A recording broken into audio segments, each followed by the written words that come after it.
चरित्र वर्णन कर रहा है।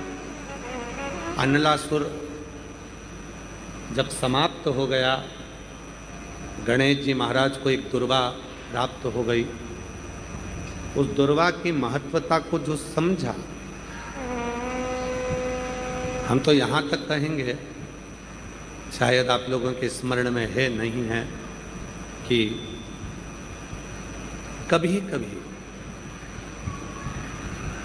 जब तुम्हारा मन कर जाए कि आज मेरा मन है, और बारिश में, बरसात में बहुत सारी दुर्वा आ जाती है, बहुत सारी दुर्वा आ जाती है, तो दुर्वा की ही कंठी, दुर्वा की ही माला बनाकर, दुर्वा की ही माला बनाकर,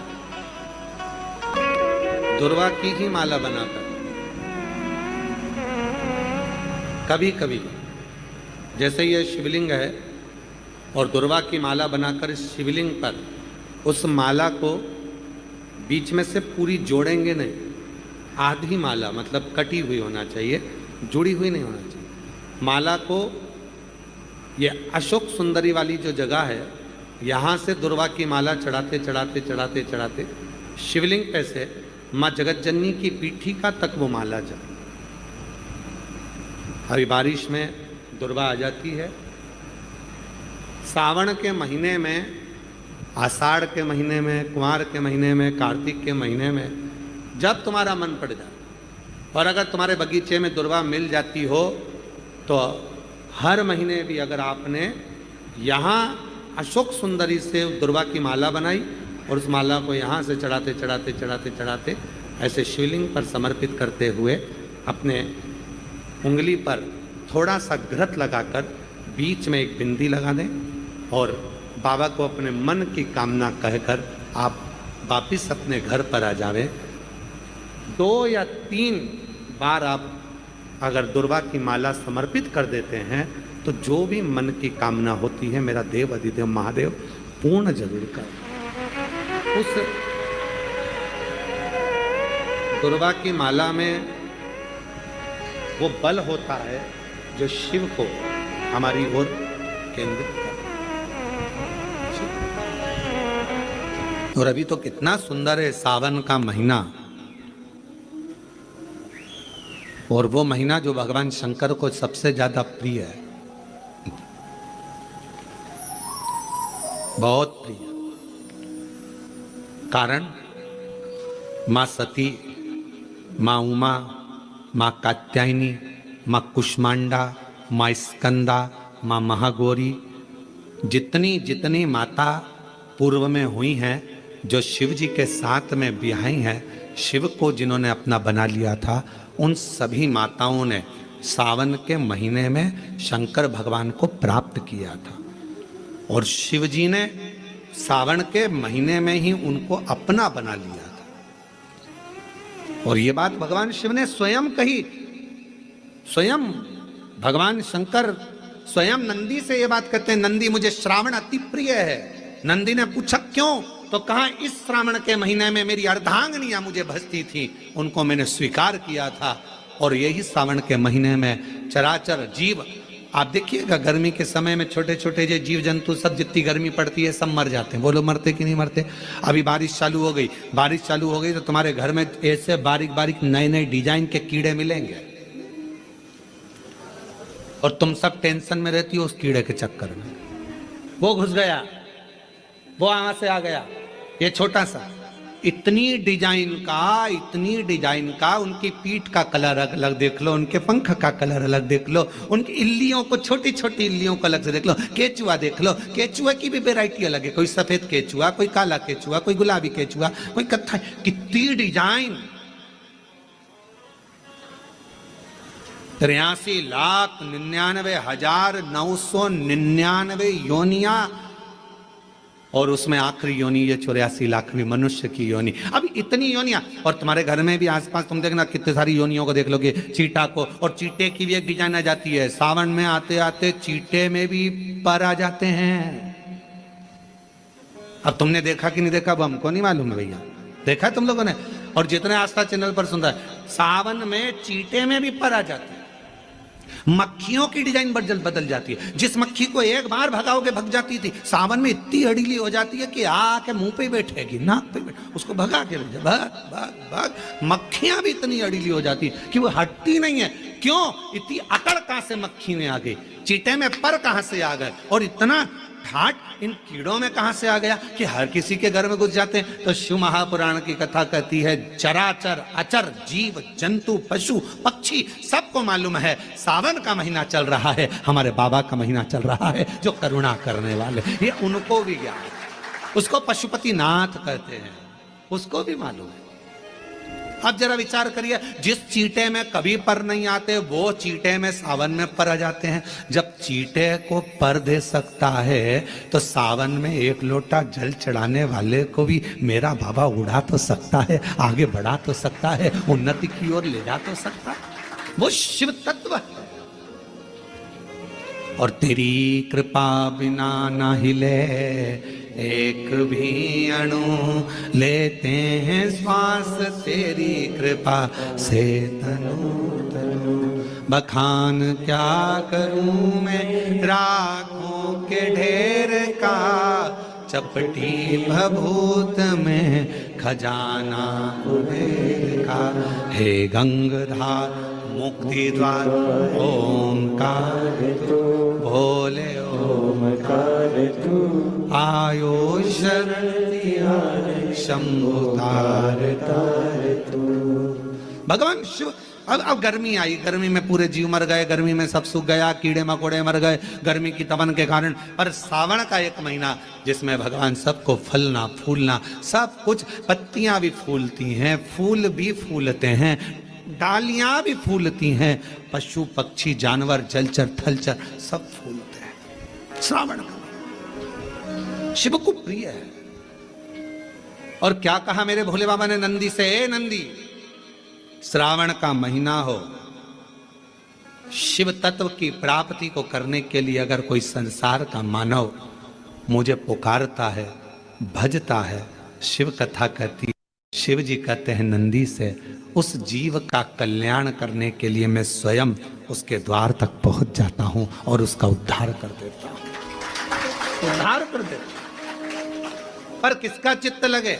सावन में भी कई लोग ऐसे हैं जिनका चित्त नहीं लग पाएगा, क्योंकि सावन का महीना होता है तो कमाई के स्रोत भी ज्यादा हो जाते हैं। जीजियों की साड़ियां बिकने लगती हैं, फैशन का सामान बिकने लगता है, पर्स मोबाइल बिकने लगता है, सामान बिकने लगता है, क्योंकि उस समय व्यापार भी बढ़ता है। व्यापार इसलिए बढ़ता है क्योंकि भगवान भी चाहता है कि तेरा मन मुझसे हट जाए, व्यापार में लग जाए। क्योंकि भगवान को मालूम, हमने पहले भी कथा में कहा है, बच्चे को माँ गोदी में तभी तक रखती है जब बच्चा खिलौने से नहीं खेलता, खिलौने से खेलने लगेगा माँ नीचे उतार देगी। उसी तरह भगवान तुमको अपने पास जब तक बुलाता है, जब तक तुम्हें अपना बनाकर रखता है, और भगवान देख लेता है कि अब धीरे धीरे मेरे को इसको धन देना है, वैभव देना है, ये खिलौने से खेलना चालू करेगा, गाड़ी लाएगा, घोड़ा लाएगा, मकान बनाएगा, फर्नीचर बनाएगा, उसमें लग जाएगा तो मेरे मंदिर आना छोड़ देगा। और मंदिर आना छोड़ दिया तो एक दिन मुझे धीरे धीरे, मैंने एक बार इसके यहाँ वो पहले की माताएं, पुरानी माताएं क्या करती थी, मिर्ची बारिश के पहले भर के रख लेती थी, धनिया बारिश के पहले भर के रख लेती थी, हल्दी बारिश के पहले भर के रख लेती थी, अनाज बारिश के पहले भर के रख ले, क्योंकि 4 महीना खाएंगे, खत्म हो जाएगा, अगले महीने में फिर 4 महीने बाद ले आएंगे। उसी तरह भगवान तुम्हें एक बार का विभव दे देता है, एक बार का धन दे देता है, एक बार की दौलत दे देता है, फिर लोग उसको भोगने लगते हैं, और भोगते भोगते आखिरी में एक दिन ऐसा आता है कि डब्बा खाली हो जाता है। डब्बा खाली होता है, फिर रोने बैठ जाता है, तकलीफ आई, फिर लोटा लेकर भागता है। शिव जी कहते हैं, जो मेरे मंदिर में, मेरी कथा में, मेरे रस तत्व में हमेशा एक जैसा लगा रहता है, उसकी जिंदगी को भी मैं हमेशा उन्नति की ओर बढ़ाते बढ़ाते अग्रणता में लेकर चले जाता, फिर उसको डाउन नहीं करने देता, उसको नीचे नहीं आने देता। 2 पौधे, एक शमी का, एक बेलपत्र का। भूल से भी बेलपत्री के पौधे के नीचे से, बेलपत्री के वृक्ष के नीचे से, अगर भूल से भी, तुम्हें नहीं मालूम कि यह बेलपत्री का पेड़ है, तुम्हें नहीं मालूम कि बेलपत्री का पौधा है, तुम्हें नहीं मालूम कि बेलपत्री का वृक्ष है, भूल से भी चलते चलते भी तुम्हारी ट्रैक्टर, तुम्हारी ट्राली, तुम्हारी गाड़ी, तुम्हारा बक्खर, तुम्हारा बेल, तुम बेलपत्री के पेड़ की छांव में से भी अगर निकल कर चले जाते हो तो दिन भर में अगर 100 पाप भी हो जाते हैं तो पल भर में धुल जाते हैं। एक बेलपत्री के वृक्ष के नीचे से, एक बेलपत्री के वृक्ष की छांव से, एक बेलपत्री के वृक्ष की मात्र टहनी की छैया से हमारे कोटि कोटि पाप समाप्त हो जाते हैं। आप सबसे इस कोटेश्वर धाम की पावन धरा से एक निवेदन करना चाहूंगा, पूरे आस्था चैनल के श्रोताओं से, फेसबुक यूट्यूब के श्रोताओं से, और जितने लोग यहाँ कथा सुन रहे हैं, बारिश का समय आए तो एक बेलपत्री का पेड़ बड़ा कर कर उसको कहीं रोड के किनारे अवश्य लगाओ। कोई निकल कर जाएगा, उस पे छांव पड़ गई तो उसका कल्याण हो जाएगा। वृक्षारोपण में बेलपत्री का वृक्ष अवश्य लगाइए। 2 वृक्ष की छांव और 2 वृक्ष का दर्शन हमारे जीवन को सुख दे जाता है। एक बेलपत्री, दूसरा शमी का पौधा। शमी का वृक्ष तुम्हारे घर में बड़ा मत लगाओ, और शमी का पौधा जब तक तुम्हारे इस हाथ की आकृति का रहे, उसमें से तुम पत्ती तोड़ो मत तोड़ो, उसमें से कुछ तोड़कर तुम शिव जी को चढ़ाओ मत चढ़ाओ। भले तुम बाहर जाकर टूटा हुआ लेकर आ जाओ, पर घर के बाहर, घर के कमरे में नहीं, हॉल में नहीं, घर के अंदर नहीं। तुम्हारा घर चारों तरफ से हो जाता है, 4 कमरे, हॉल, किचन, लेटरिन, बाथरूम सब पूर्ण कंप्लीट हो जाए, उसके बाद जो तुम्हारे जगह बचे, घर से जब तुम बाहर निकलो तो बाहर की ओर जाते समय, अगर तुम्हारे निकलते समय तुम्हारा सीधे हाथ की ओर अगर शमी का छोटा सा पौधा लगा है, तो ये निश्चित है कि तुम जिंदगी में कभी किसी अदालती कोर्ट केस में, कभी प्रशासनिक आदि केस में, कभी किसी गलत जगह पर जिंदगी में नहीं फंस सकते। आप उससे बाहर ही निकल जाए। एक शमी का छोटा सा पौधा भी, उसका स्पर्श, उसका दर्शन, उसमें चढ़ाया गया 1 लोटा जल। शमी 3 देवताओं को सबसे ज्यादा प्रिय है। पहला देवाधिदेव महादेव, दूसरा शनि महाराज, तीसरा श्री गणेश जी महाराज। श्री गणेश जी महाराज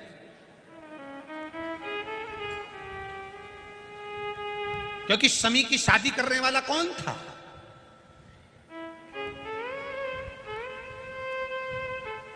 कौन इनको विवाह करे? अभी आगे आप कथा में सुनेंगे, शमी और मंदार की कथा जब आएगी, शमी और आकड़े के फूल की, सफेद फूल, नीला फूल, गुलाबी फूल आकड़े का जो होता है, मंदार का होता है, उसका वर्णन जब आएगा आप उसमें श्रवण करेंगे। एक शमी का पौधा, तुम घर से बाहर निकल रहे, हाँ ये जरूर है कि जो फ्लैट में रहने वाले हैं वो इस पौधे को नहीं लगा पाएंगे, क्योंकि जब दरवाजे से निकलते हैं तो अंदर गच्ची होती है, गैलरी होती है, तो कैसे लगाएं घर के बाहर।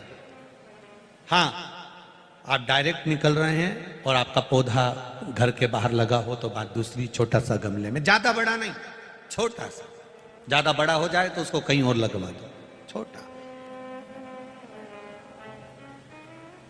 घर से निकलते समय सीधे हाथ पर अगर शमी का पौधा, आप निकल रहे हैं और आपका राइट हैंड है, सीधा हाथ है, घर के बाहर शमी का पौधा है, प्रतिदिन का अगर आपका नियम बन गया कि शमी को देखकर घर से बाहर निकल रहे हो, जिंदगी में कभी कांटे तुम्हारे जीवन में आ ही नहीं सकते, कोई रोड़ा आएगा ही नहीं, बढ़ जाओ। यही रह गया। शमी में शनि भी है, शमी में गणेश भी और शमी में शिव भी है। और कई कई जगह ऐसी है जहां मंदिर ही नहीं है, पास में नहीं जा पाते, बच्चे भी नहीं जा पाते। तो शिव महापुराण की कथा के वायव्य संहिता में एक बड़ी सुंदर बात कही, बड़ा सावधानी से सुनिएगा इस चरित्र को। वायव्य संहिता में श्री वेदव्यास जी वर्णन कर रहे हैं, और वायव्य संहिता के अंतर्गत वेदव्यास जी कहते हैं कि अगर तुम मंदिर तक ना जा सको, तुम शिव पर 1 लोटा जल चढ़ाने के लिए अपने नज़दीक के शिवालय में, देवालय में ना जा सकें, कोई मंदिर नज़दीक नहीं है, कोई शिवालय नज़दीक नहीं है, तो वायव्य संहिता में वेदव्यास जी कहते हैं कि अपने घर में यदि बेलपत्र का वृक्ष है, बेलपत्र का छोटा सा भी अगर पौधा है, तो उसमें थोड़ा भी जल आप प्रतिदिन चढ़ा रहे हो तो समझ लेना कि 12 ज्योतिर्लिंग में आप जल चढ़ा रहे हो। 12 ये वायव्य संहिता कर।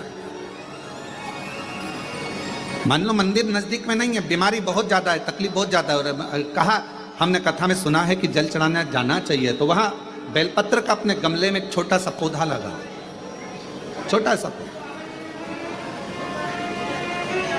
और छोटा सा पौधा लगाकर उस पौधे की परवरिश करो, जल चढ़ाओ। जब वो पौधा बड़ा हो जाए तो किसी बगीचे में जाकर, कहीं शिवालय में, देवालय में, कहीं पर एकांत में उस पौधे को लगा दो।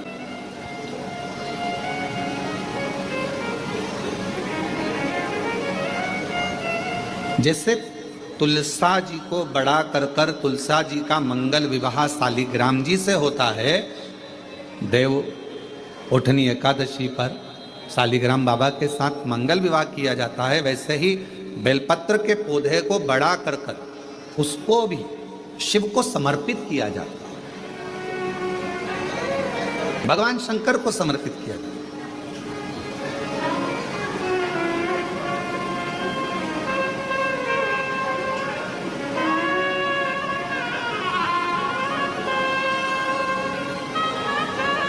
पर उस पौधे को पहले आपको बड़ा करना पड़ता है। पहले जैसे बेटी को बड़ा करते हैं और फिर उसका कन्यादान करते हैं, बेटी को बड़ा कर कन्यादान देते हैं, उसी तरह से बेलपत्र के पौधे को बड़ा कर उसकी आराधना साधना कर फिर उसका दान दिया जाए।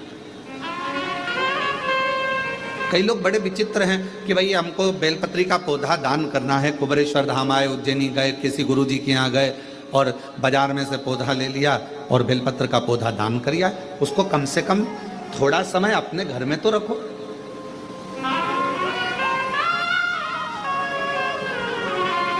गौदान का नियम मालूम है आपको? कितना लोग जानते हैं गौदान के नियम को? गौदान का नियम होता है, कई लोग बेटी के विवाह में गाय दान करते हैं, कई लोग कोई शांत हो जाता है तो 12वें में 13वें में गाय दान करते हैं ना, गौदान करते हैं। तो उसका नियम क्या है? गौदान का नियम होता है कि गाय को अगर दादा परदादा के लिए दान कर रहे हो, वो चले गए, शांत हो गए, उनके 12वें में, उनके 13वें में, उनके 1 महीने के बाद अगर आप दान कर रहे हो, 12वें 13वें में दे रहे हो, या कन्यादान बेटी का कर रहे हो, उसमें गौदान कर रहे हो, या तुम्हारा मन हुआ का गौदान करना है हमारे पूर्वजों, तो पहले उस गाय बछड़े को अपने घर में रखकर उसकी सेवा करना पड़ेगी 1 रात्रि 2 रात्रि, उसके बाद गौदान करो। पहले उसकी सेवा तो करो।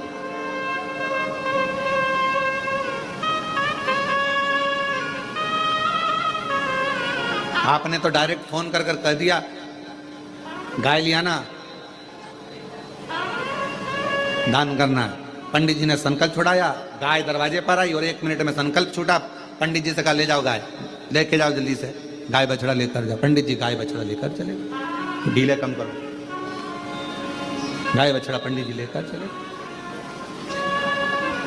ये श्रेष्ठता नहीं। तुलसा जी का पौधा घर में रखकर उसको पोषित कर बड़ा कर फिर शालिग्राम भगवान से विवाह कर फिर दिया। बेलपत्र का पौधा पहले बड़ा कर अपने घर में थोड़ा सा, नहीं ज्यादा रख सकते तो 8 दिन 7 दिन 5 दिन 15 दिन 20 दिन 1 महीना 2 महीना 4 महीना 6 महीना जितना आपका रख सकते हो रखकर फिर किसी जगह पर लगाए। क्यों, क्या जरूरत है गुरुजी अपने घर में पौधे को रखकर फिर दान करना, अपने घर में पौधे को रखकर फिर कहीं लगवाना, अपने घर में पौधे को पहले परवरिश कर फिर कहीं उसको लगवाना? कारण क्या पड़ता है? कारण एक है, वायव्य संहिता शिव महापुराण की कथी है, अगर हमने किसी बेलपत्र के पौधे को अपने घर में रखकर 5 दिन 7 दिन 1 महीना 15 दिन 6 महीना उसको परवरिश करा, तो हमारे घर का कितना भी नेगेटिवता, कितनी भी हमारे घर में कुछ भी गंदा हो रहा है, कुछ गलत हो रहा है, कोई गलत हो रहा है, कोई झूठ बोल रहा है, कोई पाप कर्म हो गया हमारे घर में, इस भूमि पर जिसमें हम रहते हैं उस घर में एनर्जी अगर नहीं है, तो आपने उस पौधे को अपने घर में रखकर उसका परवरिश कर 15 दिन 7 दिन 1 महीना 2 महीना 6 महीना 8 महीना जितना तुम्हारा मन कर जाए, 1 दिन 2 दिन जितना मन कर, उसके बाद पौधे को कहीं लगवा। क्यों?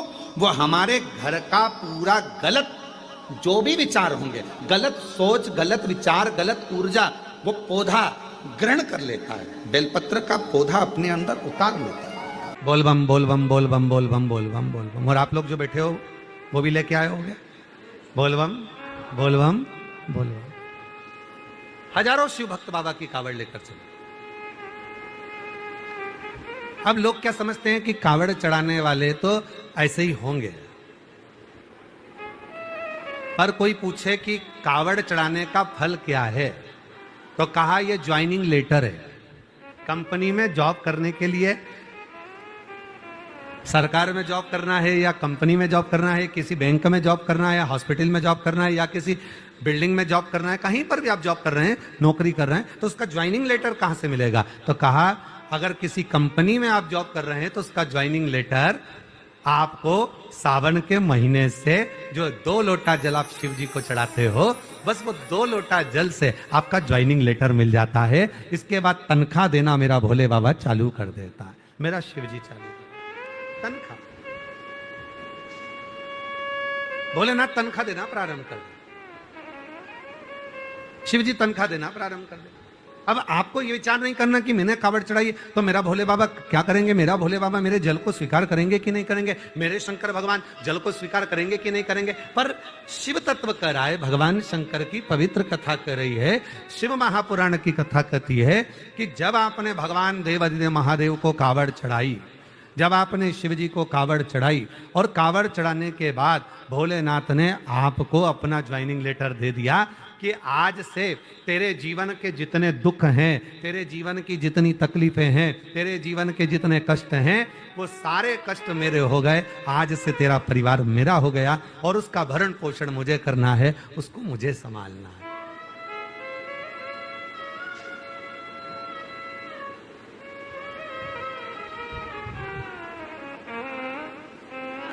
हम तो बाबा के भरोसे चलते हैं, हम तो बाबा के भरोसे चलते हैं। ये दुनिया वाले जलते हैं, ये दुनिया वाले जलते हैं। भोले बाबा बाबा के भरोसे चलते हैं, डमरू वाले के भरोसे चलते हैं। सीहोर वाले के भरोसे भरोसे चलते हैं, सीहोर वाले के भरोसे चलते हैं। हम तो बाबा के भरोसे चलते हैं, हम तो बाबा बाबा के भरोसे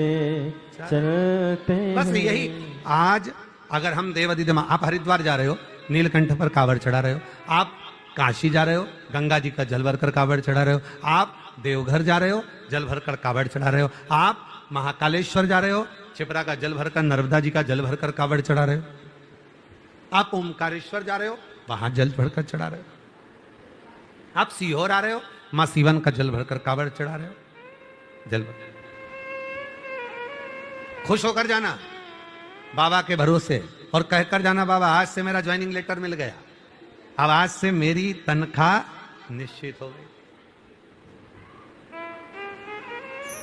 और नौकरी पक्की करो भोले जी मेरी नौकरी पक्की करो, और पक्की के साथ में तनख्वाह की नक्की करो भोले जी मेरी नौकरी पक्की करो। साथ में बाबा से ये भी प्रार्थना करना कि अब मेरी तनख्वाह नक्की कर दीजिए, अब मुझे कोई टेंशन ना हो, मेरे जीवन का सारा दुख, मेरे जीवन की सारी तकलीफें, मेरे जीवन का सारा कष्ट, मेरे जीवन की सारी परेशानियां सब आपकी, अब हमारा कुछ भी नहीं है। आज से जिस कंपनी में हम जॉब करते हैं